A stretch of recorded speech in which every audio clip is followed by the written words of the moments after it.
Karena ketika kita mengaku umatnya Rasul, maka otomatis kita bangga dengan Rasulullah, maka otomatis ada sedikit beban di dalam hati. Jangan sampai kita bikin malu yang namanya umat Rasulullah SAW. Simpel lagi, di lemur iya ayah nu beunghar ieu. Habib Agil pangbeunghar-beungharna satarikul siki. Alhamdulillah. Nu mawa cai kita doakeun sing panjang umur. Sehat badanna. Sing kamulit pajero 28 panto. Engke kumpul nu boga pajero 28 panto. Ape eueuh eta. Subhanallah. Itu yang sering saya tanyakan. Simpelnya begini. Misal di sini ayah jelema nu pangbeungharna Habib Agil, pangbeunghar-beungharna satarikul siki. Beunghar di paparta. Jalan di asfal di ujung ke ujung ku Habib Agil. Di hot mix. Make es hot mix. Tolong karek hot mix, ini mah hot mix. Eta laleur di sorodot eta. Kucing umpat labu teleueun. Bakat ku hade Pak. Kami satarikul segan sama Habib Agil. Lamun Habib Agil liwat, ih, apa itu? Da beunghar. Nu hot mix. Hari beriman aja satpam 12 rosi. Anu beunghar bebas ya Bibnya. Nah, bakat ku beunghar kabeh salmur taringgul itu segan. Tapi Habib Agil maaf punya anak wadem. Nah Pan, tadi dipuji alus, akhirnya dipuji bote. Awas si Habib can tadi muji, akhirnya ka urang teh ajib. Ieu mah contoh Habib alafu. Habib Agil punya anak wadem di paparantak wadem. Motorna Ninja 28 tak. Mau hargana 500 juta manehna unggul tah nu meuli nu mesen lagi langsung ka Kawasaki eta. Kenal pota lamun dihirupkeun di dieu, breng karengi ka peleren. Buane ka peleren. Tengah beuting, beunghar keluar ka goroge antrit aing dieu. Lamun kasinggung ieu aspal diangkat. Bingung lu arek keluar ieu ka arek Habib Agil. Kumaha ieu? Tah cek Habib Agil teh. Siap. Aing teh dihargaan satarikul sia ulah ngerakeun aing. Sang anak bangga jadi anak Habib Agil. Pertanyaannya Habib Agil bangga teu anak pas kitu. Itu yang sedang terjadi dengan umat Islam saat ini hadirin. Kita bangga jadi cucunya Rasul, kita bangga jadi umatnya Rasul. Bangga atau urang umat kanjeng Nabi Muhammad. Tapi kanjeng Nabi na ka urang kumaha? Bu, ibu aya ibu? Masih konsen ibu? Baik, simpelnya begini. Bukan simpelnya begini. Nabi Adam disebutkan oleh Al-Imam Ibnu Hajar Al-Asqalani di dalam kitabnya bahwasannya Nabi Adam itu merasa iri dengan kita. Nabi Adam itu iri bukan udah. Nabi Adam itu merasa iri ka umat kanjeng Nabi Muhammad. Kunaon Nabi Adam merasa iri ka umat kanjeng Nabi? Lain ka kanjeng Nabi lain, tapi ka umatna, ka urang. Cek Nabi Adam, ya nah bener jadi umat Muhammad mah euy. Kenapa? Kok bisa merasa enak jadi umat Muhammad? Cek Nabi Adam, saya taubatnya 440 tahun, hese gak diterima. Allah belum menerima saya punya taubat, padahal kesalahan saya simpel. Nabi Adam taubat sama Allah 450 tahun, dan itu hanya diterima ketika Nabi Adam masuk ke kota Mekah. Ketika Nabi Adam masuk ke kota Mekah, maka Nabi Adam ingat dia pernah melihat nama la ilaha illallah Muhammadur Rasulullah.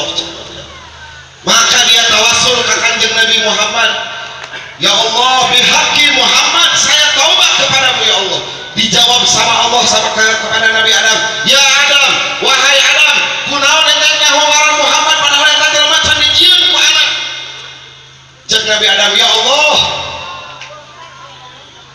tidak mungkin seseorang disandingkan namanya dengan namamu kecuali orang itu adalah orang yang betul-betul engkau cintai, ya Allah.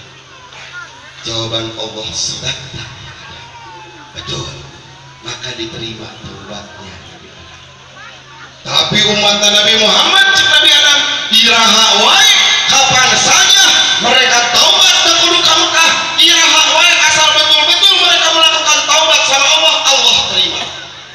Babari amat cenah taubatna diterima ari urang meni hese cacakan urang teh Nabi. Itu yang pertama. Kira ibu kieu. Ente ulah aya kerutan mau katakan ya. Ya salon lagi lu pengahala ya. Yang kedua Nabi Adam. Itu yang pertama. Yang kedua, saya seorang nabi melakukan kesalahan sedikit, Allah murka, Allah marah, Allah pisahkan saya dengan istri-istri saya, Allah pisahkan saya dengan istri saya. Allah Nabi Adam yang salah sekali diturunkan ke dunia. Nabi Adam Allah diturunkan di India, Siti Hawa diturunkan di Jeddah, pisah selama ratusan tahun. Tapi umat Muhammad manehna maksiat perang penting isuk sore terus-terusan maksiat, Allah tidak pernah memisahkan mereka dengan istri. Allah memisahkan urang jeung istrina, teu dipisahkeun jeung keluargana, teu dipisahkeun jeung anak-anakna. Saya diturunkan cek Nabi Adam di dalam keadaan telanjang. Nabi Adam Allah turunkan dalam keadaan telanjang sampai Nabi Adam itu mengambil daun-daunan jaknutuk, punya kemaluan. Tapi umat Muhammad maksiat teranjang, ku Allah ditutup aibnya. Anha yang jadi umat Nabi Muhammad. Itu kemuliaan-kemuliaan umat Nabi Muhammad sallallahu alaihi wasallam. Kenapa kita bisa sampai mulia? Kenapa kita bisa sampai mulia, umat yang paling mulia di antara semua para nabi? Karena urang umatna Kanjeng Nabi Muhammad sallallahu alaihi wasallam. Perlu kita ketahui bahwasannya segala sesuatu yang nyambung dengan Kanjeng Nabi, apapun itu, maka otomatis menjadi mulia. Makkah, Madinah menjadi mulia. Kenapa? Karena berhubungan dengan Rasulullah sallallahu alaihi wasallam. Semua hal, semua perkara, apapun itu jenisnya, lamun geus nyambung jeung Kanjeng Nabi, maka itu menjadi mulia total, tidak bisa dibantah. Nu hadir di dia, nu sok hadir acara Maulid, kira-kira pernah nggak kita berpikir satu kali aja? Pernah nggak kurang berpikir satu kali aja? Kenapa Allah memilih di bulan Rabiul Awal dan di poe Senin yang kelahirannya Kanjeng Nabi Muhammad sallallahu alaihi wasallam? Nabi Muhammad kekasih Allah, seseorang yang sangat Allah cintai, seseorang yang karena Nabi Muhammad Allah ciptakan bumi beserta isinya, beserta alam semesta karena Nabi Muhammad. Tapi Allah memilih di bulan Rabiul Awal, di hari Senin. Dulu Pak Bu, dulu sebelum adanya Rasulullah, bulan Rabiul Awal itu bukan bulan yang mulia, bukan bulan biasa wae, bulan anu standar biasa saja. Hari Senin hari yang biasa, nggak ada harganya dulu. Tapi setelah Kanjeng Nabi Muhammad dilahirkan di bulan Rabiul Awal, di poe Senin, lihat kenapa Allah memilih di bulan yang biasa dan di hari yang biasa. Bukan misalnya Allah memberikan kepada Nabi Muhammad Ashurul Hurum, atau Allah melahirkan Nabi Muhammad di hari Asyura, di hari-hari yang mulia sebelumnya. Tapi Allah memilih bulan lu biasa, poe lu biasa, standar. Kenapa? Apa tujuannya?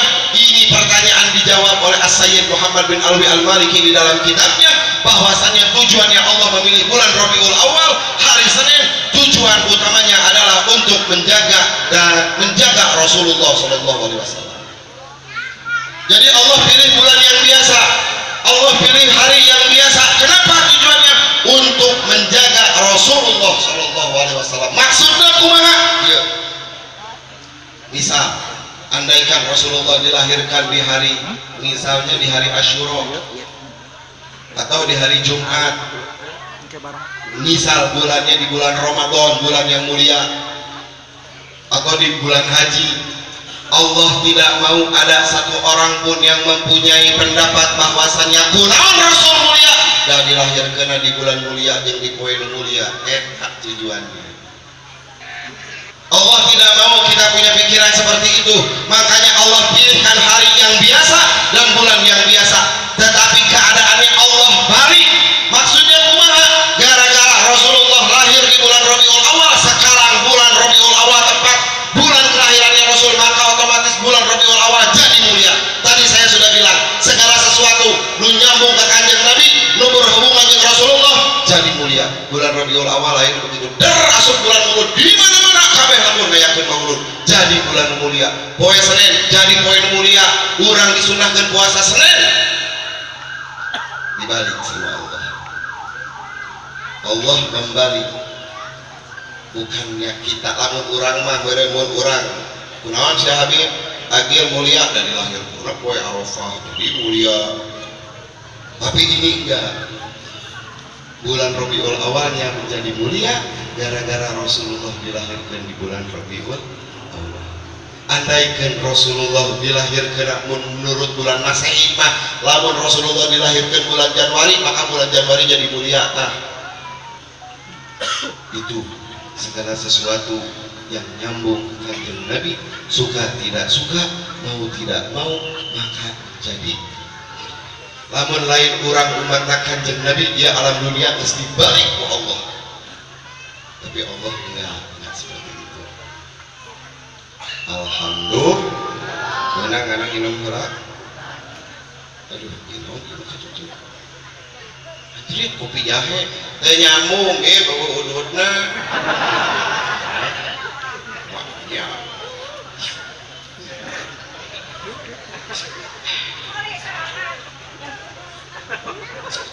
Rasa soto beri.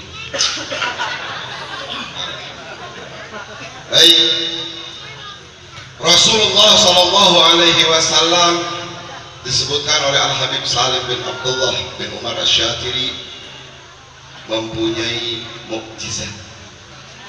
Berapa jumlah mukjizatnya Nabi Muhammad? Disebutkan di dalam kitab karangan Al Imam As-Suyuti dalam kitabnya Khasaisul Muhammad 30 juz.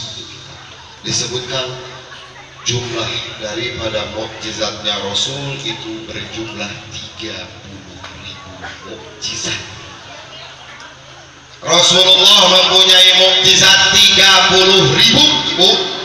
Lain hiji 2 3 4 lain, tapi 30.000 mukjizat Rasulullah.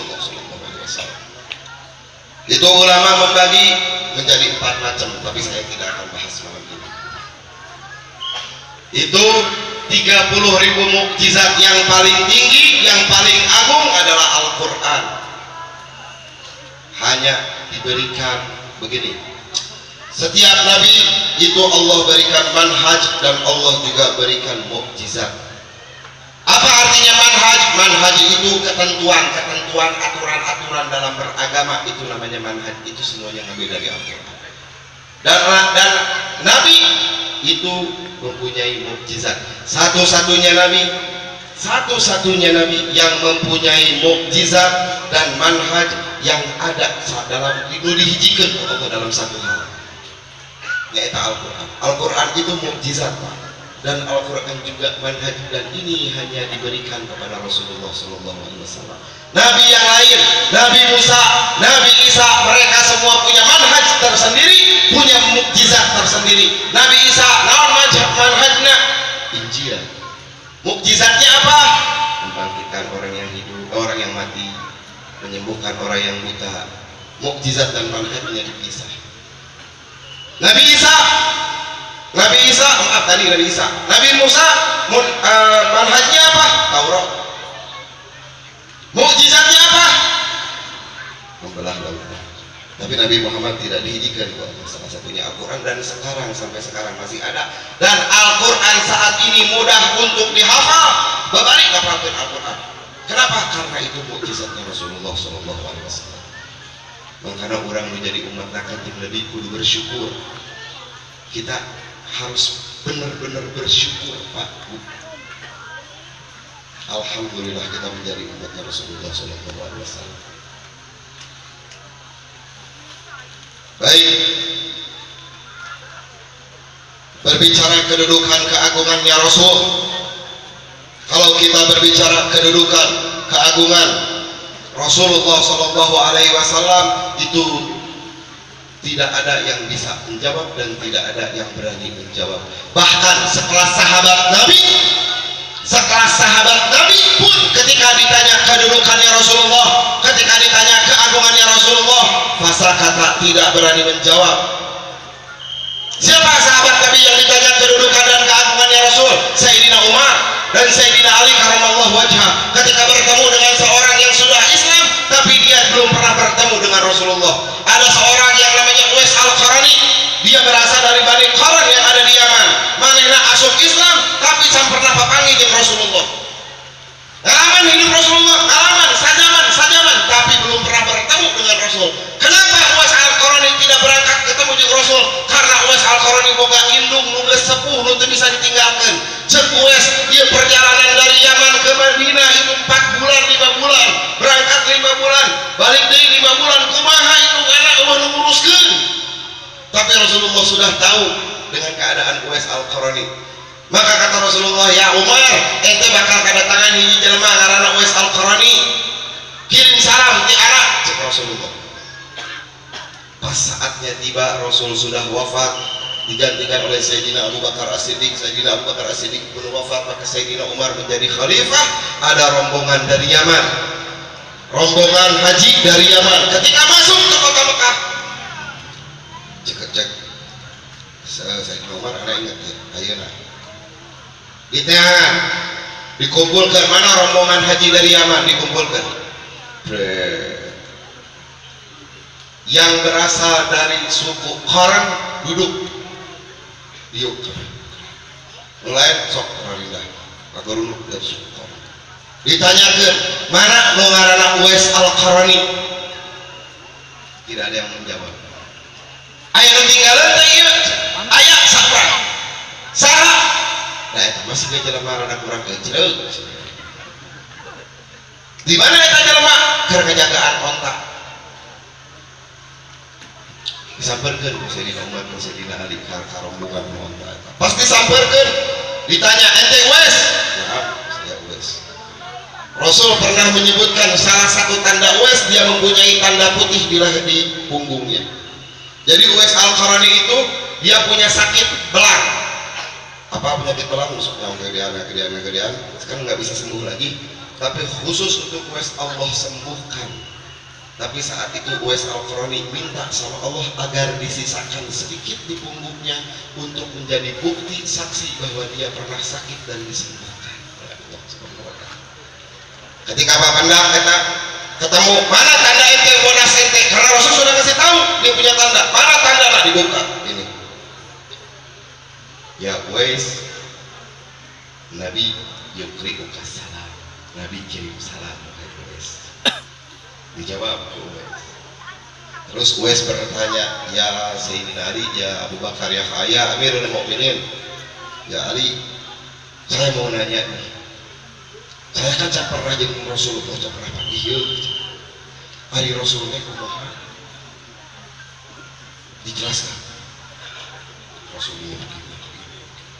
Sampai kepada pertanyaan, ana rek nanya kedudukannya Rasulullah, keagungannya Rasulullah di mata Allah itu seperti apa? Rasul pernah bilang apa tidak?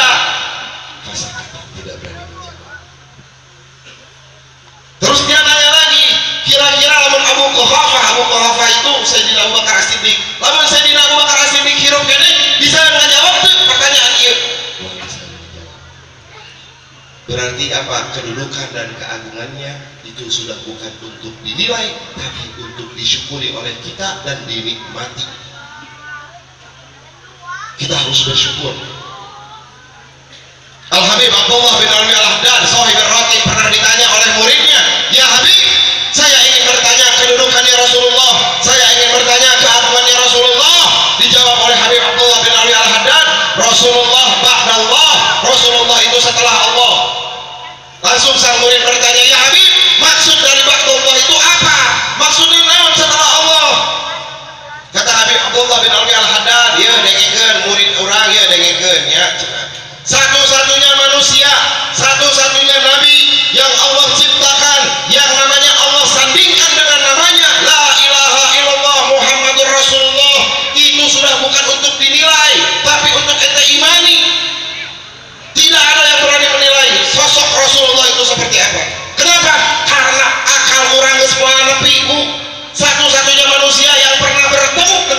Allah itu hanya Rasulullah Shallallahu Alaihi Wasallam. Ini tingkat kecintaan Allah sama Rasulullah luar biasa, luar biasa. Makanya mumpung ayeuna di bulan Maulid, kita perbanyak salawat kepada Rasulullah Sallallahu Alaihi Wasallam. Segerkeun zikir ka Kanjeng Nabi Muhammad Sallallahu. Segerkeun urang baca salawat zikir sama Allah itu diperbanyak. Penting baca zikir itu penting. Penting. Diriwayatkan oleh Mu'ad bin Jabal. Cek Mu'ad bin Jabal, ahli surga. Kalau ditanya orang yang masuk surga, ayat tuh dipikir hanjakal ke ente.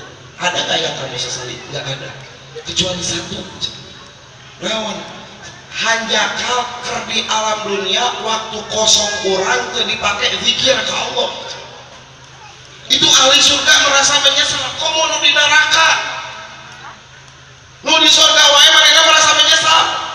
Komo nu di neraka. Penting zikir itu. Ada sebuah cerita, Pak. Ada sebuah cerita di negara Kuwait. Jadi Tuan Citeko, di negara Kuwait itu ada seorang yang sudah tua, psikolog. Manehna tiap sholat selalu duduk di soft pertama. Sholat, beres sholat, assalamualaikum, gaya bangsa orang teh dengan assalamualaikum. Psikolog yang saki-aki. Sampai satu waktu beres sholat, eta aki-aki nyamperkeun ka imam nepi ka paadap tukur di apa? Ana minta wiridan ka ente. Itu bisa bermanfaat ya di hari kiamat nanti. Ana minta wiridan, si imam keur ngawirid kaela atuh anak keur wiridan deula. Ditoel di guru atuh anak minta wiridan nepi ka jamaah rampokeun. Imam pusing. Itu bahasa. Ieu cenah ieu aki-aki. Kunaon itu kada hayang wirid. Kieu. Maka cek aki-aki eta qala Rasulullah sallallahu alaihi wasallam. Kalimatani khafifatani fil lisan. Paham tak? Ternyata kalimatani khafifatani fil lisan yang berakhir dengan subhanallah wa bihamdihi subhanallahil azim. Sakit. Ngadenge eta kalam diulangi deui ku si imam. Ngadenge eta kalam diulangi deui ku si imam. Apa anak si aki-aki eta? Setelah itu bacaan wirid dia baca. Setiap saat selalu dia baca. Bahkan setiap dia bertemu dengan orang disebutkan, "Yu qala Rasulullah sallallahu alaihi wasallam." Disebutkan, "Yu qala Rasulullah." Tapi ka jelema teh kunaon sih? Ngan eta we dibaca terus dilantunkan sama dia. Sampai suatu saat ini orang sakit koma selama 10 hari, Pak. Di dalam koma yang dibaca apa itu? Subhanallah wa bihamdi. Subhanallah. Dalam keadaan koma 10 hari keluargana geus kieu we. Bingung. Ieu jelema koma tapi wirid terus sama Allah. Dia terus membaca wirid. Subhanallah. Sebelum dia meninggal Allah sadarkan dia dari komanya. Melek manehna pas melek tak nempok keluargana geus ngagundung atoh ke keluarga eta. Alhamdulillah udah beli. Dipanggil dokter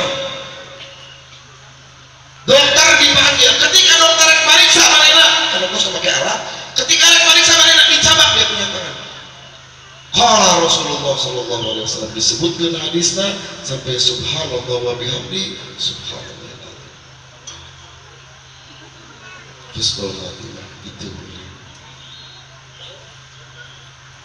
Nah, macam-macam jangan diri. Roti bacaan yang kita baca itu berpengaruh kepada diri kita, membuka hati. Biarkan orang lain ngomong apa, kita baca diri kita. Yang penting orang baca lillahi ta'ala. Allah yang tahu kita punya niat. Itu yang kedua. Saya tidak akan terlalu lama karena sebetulnya ada satu tempat lagi di Pondok Salam kalau tidak salah, anak Pohon Barangan. Jadi kayak kalimat, memang karena Pangarsa Habib Ali sudah lebih dulu, jadi anak saya dulu. Baik, yang ketiga, mumpung ayeuna di bulan Rabiul Awal, perbanyak baca sholawat ke kanjeng Nabi Muhammad Sallallahu Alaihi Wasallam. Yang nawan baca sholawat teh, kita ibadahnya ibadah awam Pak. Setiap yang dibaca kita bertanya buat apa, yang nawan daya manfaat apa, selalu itu yang sering kita ucapkan. Yang nawan baca sholawat teh banyak. Kalau berbicara buat di urusan dunia, jelas ada. 1400 tahun yang lalu ada seorang tabi'in. Ia tabi'in orang anu soleh, itu soleh luar biasa. Waktu kecil, waktu tabi'in ini masih bayi, dia dibawa ke salah satu istri Nabi, minta didoakan. Ia ngadoakeun ieu jelema saha pamajikan kanjeng Nabi Muhammad sallallahu alaihi wasallam. Didoakeun ku istri Nabi. Qabul, dia menjadi orang yang arif billah, saleh, wali. Al-Imam Hasan Al-Basri. Imam Hasan Al-Basri itu seseorang yang terkenal takut sama Allah. Bahkan diriwayatkan saking dia takutnya sama Allah, setiap anjeunna ngayakeun pengajian, rasa takutnya itu menular ke jamaah yang hadir. Sampai pernah satu kejadian 10 apa 11 orang meninggal pada saat itu. Saking sieuna ke Allah. Imam Hasan Al-Basri belum pernah mengucapkan atau mengajarkan sesuatu, nitah sesuatu kecuali dia lakukan sendiri. Misal, loba ayeuna ajengan kiai ustad nitah yo eta teh kudu maca sholawat sapoe teh 1 juta kali. Manehna teu maca. Gaya supir angkot pleret maka mobilna mas calo. Ayeuna mah cicing we di terminal. Nah, Imam Hasan Al-Basri itu pernah didatangi seorang budak hamba sahaya. Ia hamba sahaya manehna datang secara diam-diam ke rumahnya Imam Hasan Al-Basri. Ya Imam, tulungan anak. Cek Imam Hasan Al-Basri, tulungan kunaon? Anak teh disiksa, kudu nungan anak teh. Terus anak minta sama antum ya Imam, tolong engke pas khotbah Jumat. Tolong nanti pas khotbah Jumat jelaskan fadilah membebaskan budak hamba sahaya, jelaskan ya Imam. Taib. Minggu pertama dia khotbah soal itu. Minggu kedua tidak khotbah lagi soal itu. Minggu ketiga dia khotbah kene. Minggu keempat baru Imam Hasan Al-Basri ngebahas fadilah membebaskan daripada hamba sahaya. Dijelaskan pas khotbah Jumat. Dulu ngaranna ngadengieun. Oh, kieu halakna membebaskan hamba sahaya. Pulang ke rumah langsung ketemu itu budak, anta hurrun liwajhillah. Ente merdeka karena Allah. Atau ia budak langsung datang ke rumahnya Imam Hasan Al-Basri. Ketika datang bukan untuk mengucapkan terima kasih, bukan, tapi datang komplain. Ya Imam, anaknya aneh kata tiru minggu ka tukang. Ini ngajar ayeuna. Aku tiru minggu pating itu orang teh bari digebugan ongko gitu teh. Nyeri orang. Nah itu bangsa orang komplain keneh wae.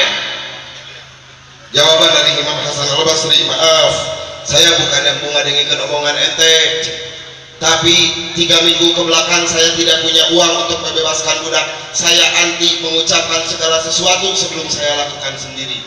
Jadi Imam Hasan Al-Basri pada saat eta budak datang maneh nang dadak gawe, dinyakeun gawean neangan duit, dia beli hamba sahaya, langsung dia bebaskan. Setelah itu baru dia berbicara untuk pembebasan hamba sahaya. Itu Imam Hasan Al-Basri. Satu waktu Imam Hasan Al-Basri didatangi seorang ibu. Aya ibu-ibu datang ke anjeunna. Cek ibu-ibu eta, ya Imam, saya punya anak perempuan wafat, parawan, geulis, loba ngebogohna teh Imam. Bakat geulis eta antri lalaki, tapi sayang 1000 sayang ya Imam, Allah cabut nyawanya lebih dulu. Terus cek Imam Hasan Al-Basri, anak sono ya Imam, anak teh ingat wae hayang pagi anak teh jeung anak-anak teh. Cing atuh Imam minta bacaan wiridan ane urang teh babacaan sare ngimpi, anak hayang ngimpi sakali. Oi, dikasih dibaca. kekasihkan, perjalanan dari rumahnya Imam Hasan Al-Basri ke rumah ibu itu 2 hari 2 malam. Dan zaman baheula mah make onta Pak, lain make mio, lain komo make bujero pajero mah jadi 2 hari perjalanannya dia pulang. Hari pertama dibaca tidak bermimpi, hari kedua termimpi, hari ketiga termimpi, hari keempat terus termimpi-mimpi, hari ke-6 apa hari ke-7 dia bermimpi. Mimpi ketemu dengan anaknya, tapi sayang, seribu sayang, ketika dia melihat anaknya di dalam mimpi, anaknya dalam kondisi tidak enak untuk dilihat. Beheungna di talian make rantai ti neraka, awakna hancur, bajuna dari baju api neraka, getih di mana awur-awuran, disiksa anjeunna di jero kubur. Sang ibu bangun kaget, langsung hari takene pas bangun nyokot oltahna balik deui ke imah rumahnya Imam Hasan Al-Basri. Buru-buru lempang ke Imam Hasan. Sampai ke rumah Imam Hasan Al-Basri, ya Imam, bari cari ke indungna, tulungan anak ya Imam. Cek indung kemana ibu teh duduk datang. Jadi kita kehela, sok cari kala ngopi heula, cek urang makan gitu. Tah aya ranginang, aya opat sok. Eueuh ngan di rumah. Nah, ketika seperti itu Imam Hasan Al-Basri, sok ibu duduk dulu, ceritakan. Diceritakan deui kumaha kondisina kieu diadab di alam kubur. Imam Hasan Al-Basri itu dia punya hati rifqah halus lembut, tekau kadang cerita neraka pingsan. Dia mendengar cerita bahwasanya ada orang yang diadab di dalam kubur pingsan aja dah geletak. Bingung ke urangnya mah ka Imam Ustadnya pingsan. Gitu. Ini judulnya kumaha?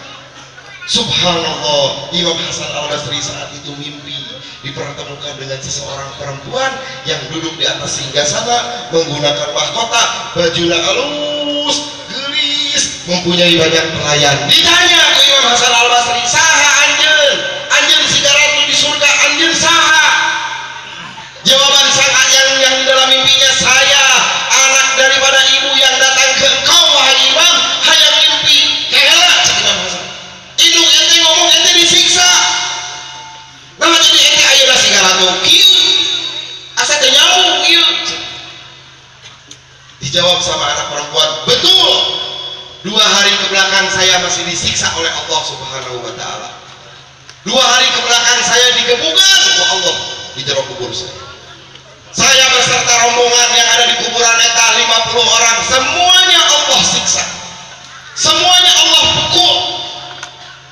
Tapi jauh-jauh anjeunna ada salah seorang soleh, orang anu soleh lempang di sisi kuburan, manehna maca sholawat sakali, Allahumma sholli ala sayyidina Muhammad wa ala ali sayyidina Muhammad, pahalanya diberikan kepada orang yang ada di kuburan ini. 1 kali dia baca sholawat langsung disetop itu hukuman oleh Allah Subhanahu wa taala. 1 kali kita baca sholawat ke Kanjeng Nabi bisa memberikan syafaat 50 orang yang ada di kubur. Saat itu kecil awewe, begitu itu orang kirim sholawat dihadiahkan jang orang, langsung muncul hatif. Hatif itu suara tanpa wujud, ayat sorana, tapi Allah wujudnya diperintahkan untuk stop dihukum ini orang yang ada di kuburan ini sampai hari kiamat. 1 kali sholawat bisa memberikan syafaat kepada 50 orang. Kabayang lamun orang baca sholawat yang jadi orang sorakan. Itu hebatnya sholawat kepada Rasulullah SAW. Lamun ditanya, naon Bib tujuannya sholawat di akhirat? Saya pribadi akan jawab seperti ini. Tujuan sholawat di akhirat adalah untuk pengenalan diri kita kepada Rasulullah SAW.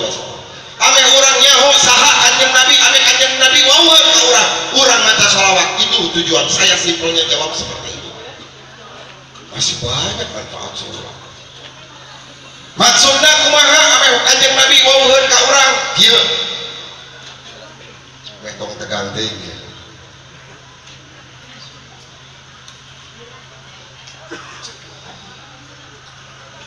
Sedikit kita main logika biar paham apa yang dimaksud. Maksudnya pengenalan kita kepada Rasul itu seperti ini. Di lembur ieu ya Habib akhir deui wae ya korban. Di lembur ieu aya jelema nu beunghar di paparakat imahna 12 tingkat kaluhur 12 tingkat kahara karena Habib Agil mobilna Pajero, Bujero, Cejero, Tehjero, Nengjero, Ajero motorna Vario, Burio, Cerio, Nengrio, Tehrio, loba pamajikan anak emasna siga toko emas lempang pak melempang pika kieu berat iya Habib Agil lamun nying sering kring duit receh bakatku kenapa saya kasih seperti ini anjing di lemur iya kene gitu nya ngaranna nu pas masalahna nu hiji beunghar nu hiji ripuh aduh saha ngaranna entong si Mamat ya aing digendir deh ban mobil ana dikempesan di si Mamat di lemur iya aya ngaranna Mang Ujang loba Ujang loba asep bungkus gula Mang Robet aku aya ngaran Robet di dieu di lemur ieu keneh aya jelema ngaranna Mang Robet nu hiji beunghar di paparakat nu ieu balangsak di paparakat ripuh Mang Robet teh hidung bau kelek pamajikanna kabur daberiku balangsak sukuna robeheun loba hapuran megang wah geus setengah hirup kayak untung bonus Mang Robet tah pagawean si Mang Robet teh naon Bu maparo kan supaya istilah maparo sawah maparo kebon jago maparo bonteng Mang Robet teh jadi manehna mah jelema saparo.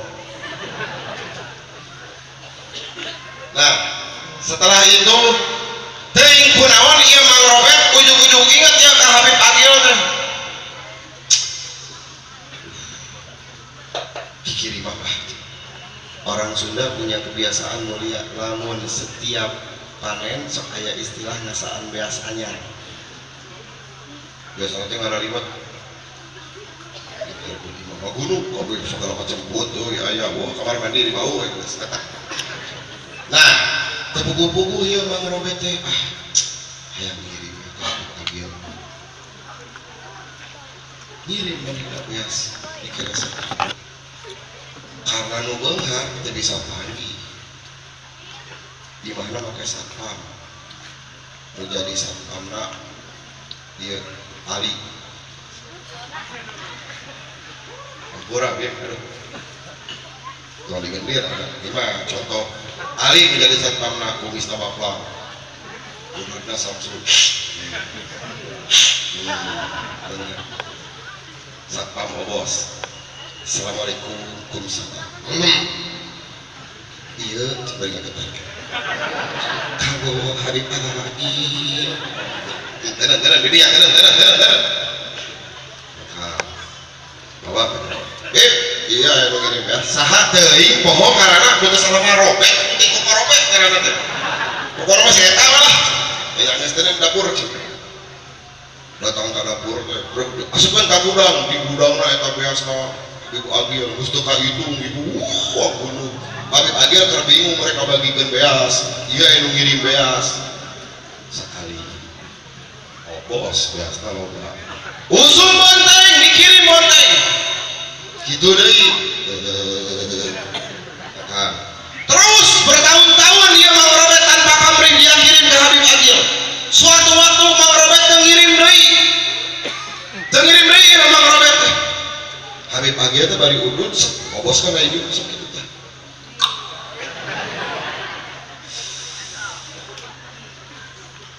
nih pamajikan iya pipi ini beunghar bebas ibu nyebut pipi oge mun balangsa kalau nyebut pipi terpantas dengan jengkol pipi karena kudu roti iya pipi bari kikian pamajikan gercek emas ini kan pokok emas beri gercek iya pipi pada hari ini apa tuh besok kiriman teh kurang tahu ya Pia manggilnya kan gaul di kemarin ribu gitu kasih gara-gara teh Robet karame Robet hidup susah teh iya deh kenapa nih eta kemana eta si Robet kemana ya cenah kunaon tara ngirim deui mau kemarin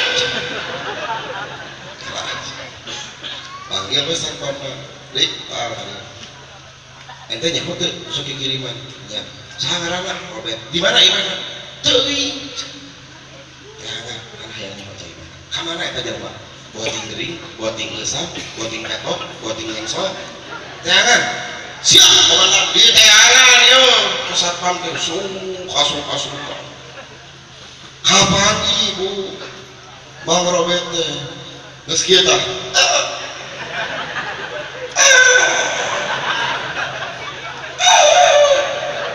geus bau jinggo pokona mah jinggona kredit deh ya Allah Bang Robert kunaon mah aduh ribu kara gua aduh lumpat ke satpam ke rumahnya Habib Agung aduh cilaka nah dari ente cilaka eta si Robert eta Habib aduh mesan iman mesan mau encan karek arek piboeheun eta mah geus bau boe eta mah geus bau latih balik teh ka imana didatangi ke rumahnya begitu datang ke rumahnya bener geus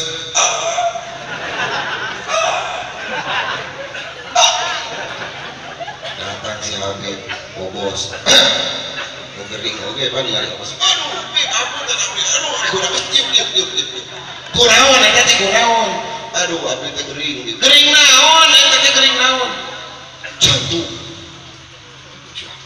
diabetes liver kanker pokoknya gering baleunghar ibu pangringana geringna naon rorombeheun pangringana kunaon teh ka dokter ente ya Allah pangarsa boro-boro rek ka dokter yang hirup gese ieu teh terus kumaha arek ka dokter teh gaduh artos beunghar kayaknya ini mah aing sia ka dokter siap telepon ke Habib rumah sakit Siloam langsung gitu halo komandan ya siapkan kamar nu VIP nu sapenting 15 juta aing mah siapkan dokterna eta kabeh kudu profesor nu bararotak bocan otak jadi profesor eta mung nyaho aing mah kudu nu marahal eta dokterna nyokot di Singapura ulah dokter BPJS moal saker paeh ieu obatna nu sakali ngejus 2 juta ulah nu murah obat BPJS ulah maot ieu maot bae kadulungan setelah mendengar seperti itu siap rumah sakit disiapkeun didatangkeun eta saambulan letak bongkelek masuk ke rumah sakit bus ke rumah sakit begitu masuk ke rumah sakit sibuk dokter kamar nu pangluhurna lain ningali suster Yesus apa nu geulis aya sia nu saya kesi atuh nu bodas eta nu geuring ningali suster eta cager tah nu geuring ningali suster cager kunaon suster di rumah sakit geulis kami kan can cager ibu tapi lamun ibu-ibu nu geuring amet anjing geulis-geulis teuing aing dandan jadi ieu jadi meh buru-buru cager suster nu sareksi nu geulis eta suster diasupkeun Pak Robert sut begitu asup dokter Manghulang nyaho Manghulang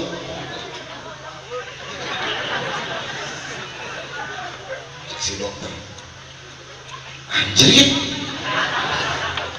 aing sakola luhur-luhur biasana nu diubaran ku anak ieu obos hungkul ieu hideung loba hapuran pegang rorombeheun deui kakarek aya nu asup ka pipi aing geuring rorombeheun